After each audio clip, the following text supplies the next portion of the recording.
flag of the United States of America and to the republic for which it stands, one nation, under God, indivisible, with liberty and justice for all.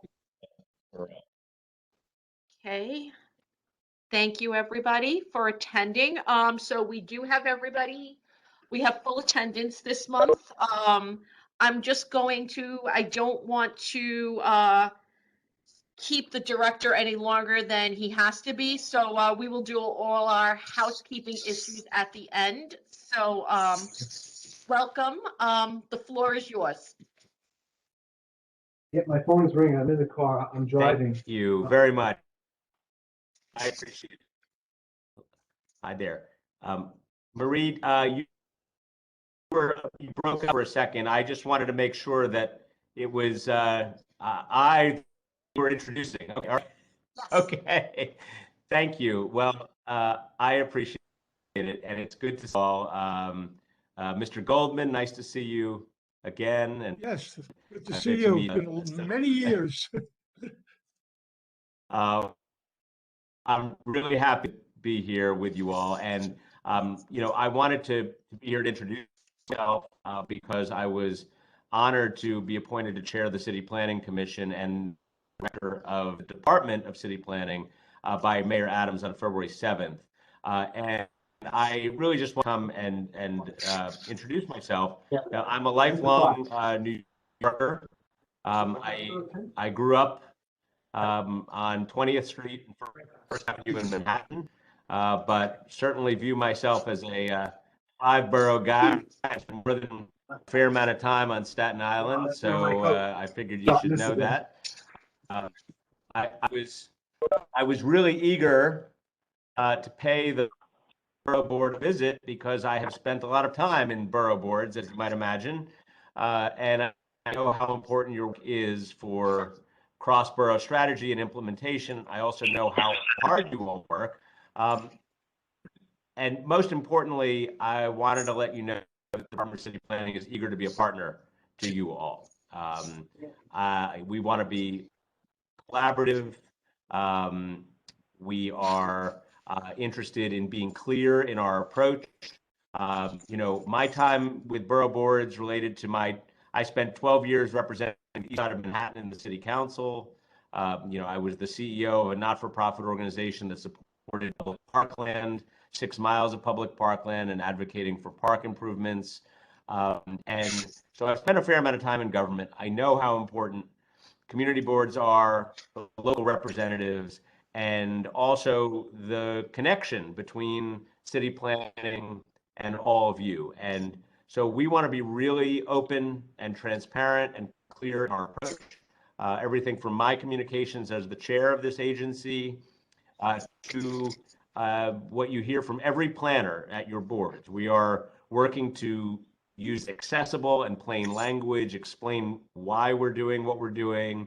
And as you all know, we're doing lots of varied work at city planning, from population and demographics to economic trends, regional planning, urban design, zoning, and of course in Staten Island, we've got a lot of very specific sets of rules that our Staten Island office works on every single day.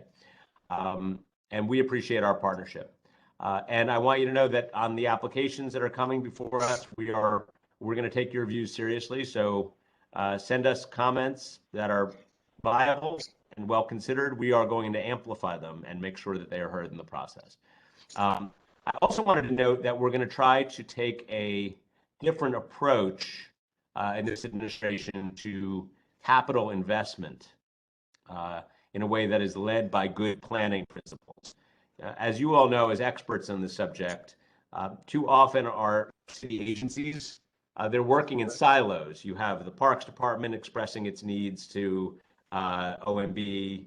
They need a certain number of things. DEP needs something else. DOT needs something else. Each makes their case.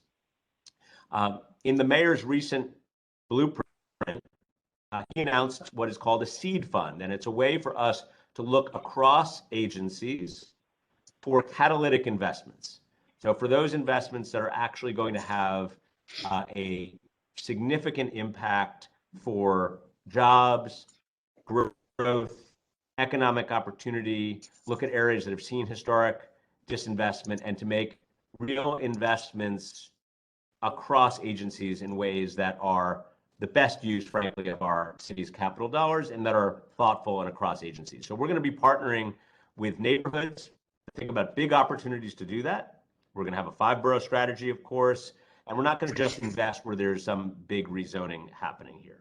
I also want to note that we're introducing a new tool, which is called the Equitable Development Data Explorer in a few days. And this is a tool that will bring more transparency to some of those very difficult conversations about affordability, gentrification, and displacement. So I just want to make you aware of that. We're also looking to change the zoning resolution citywide to promote economic development and to do things that don't stymie opportunity.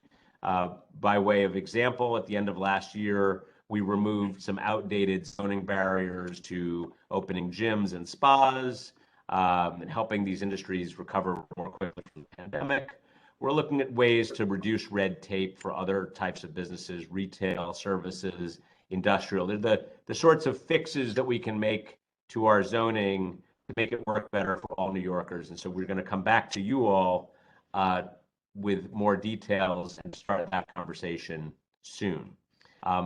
We also really want to work to change our zoning rules to promote sustainability and our goals for reduced emissions. That means making it a little easier for people who want to employ solar power, solar panels on the roofs of their homes, battery storage.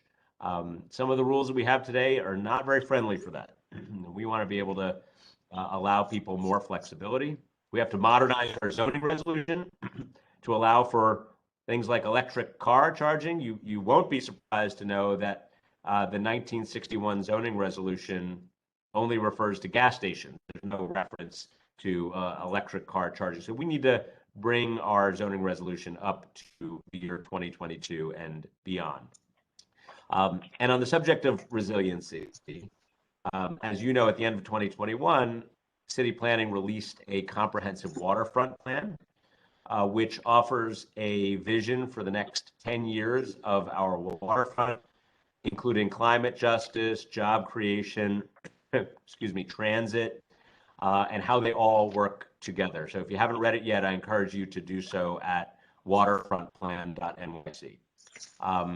And the plan is not the only citywide resiliency initiative that has come out of city planning and through the council. We spent last year putting forth and getting approved zoning for coastal flood resiliency, which makes it easier for homeowners, business owners, and others to design more resilient buildings, which will lead to less damage and quicker repairs from flooding events, and also lower the flood insurance costs, which obviously are hitting a lot of people in a difficult way. So we are working on a 5-borough economic development plan, which is included in the mayor's blueprint. We want to be flexible, resilient, inclusive, and innovative as we move into a post-pandemic future. More to come on that. But the reason I wanted to be here this afternoon was to just let you know that City Planning wants to be as supportive of this borough board and its members as possible. Our Staten Island office is planning to be in touch with each community board to hear more about your priorities and to plan together. For example, we think that there are ways that we can do more to remove barriers for homeowners on Staten Island, but we want to have that conversation with you all first and think about good options for us to advance. So we look forward to a productive relationship. I'm really happy to be here, and thank you for having me. I will note I've got a little bit of a lag in my internet, so if you have questions for me, what I'm going to do is I'm going to stop my video, and if you have any questions, I'll be happy to take them, but I think I'm going to go off video because I can tell it's a little choppy, and I want to make sure I hear you. If you have any questions, if not, that's okay too, but I'm really happy to be here, so thank you. Thank you very much. I know you're meeting with the borough president in the next week or so he can address any concerns or topics that he wants to. So I will defer my time to the other members. If anybody has any questions or anything, do any of the board members have any questions for the director? This is Robert from CB2. I just wanted to compliment you with your staff in Staten Island that's been working with us here at CB2. They're highly professional people, and we always look forward to them attending our meetings and working together with us. So I thank you. Thank you for that. I appreciate it. And I agree. They're a terrific group, and I'm always happy to hear that. I would agree with that statement as well. Any other members of the board have a comment or a question for the director? Okay, The only comment I have is Okay. good luck and knock 'em dead out there. thank you, Jerry. Thank you. I for appreciate attending. it very much. It's good to see you, Jerry. My See you. pleasure. We'll see you all soon. We will look forward to further conversations. Okay. Thank you Bye. so much. Okay, moving right along for our acceptance of the minutes.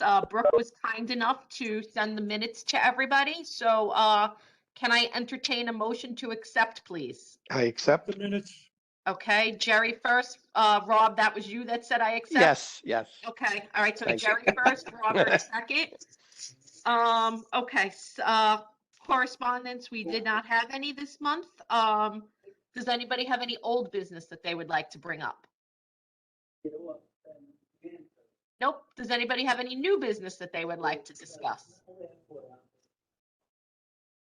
Okay, all right, so this was a quick one. Can I entertain a motion to adjourn, please? Motion to adjourn. Jerry first, CB1 second.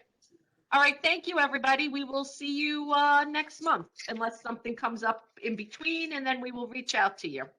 Thank you, everybody. Take care, guys. Thank Take you. care, Thanks, everybody. everyone. Take care.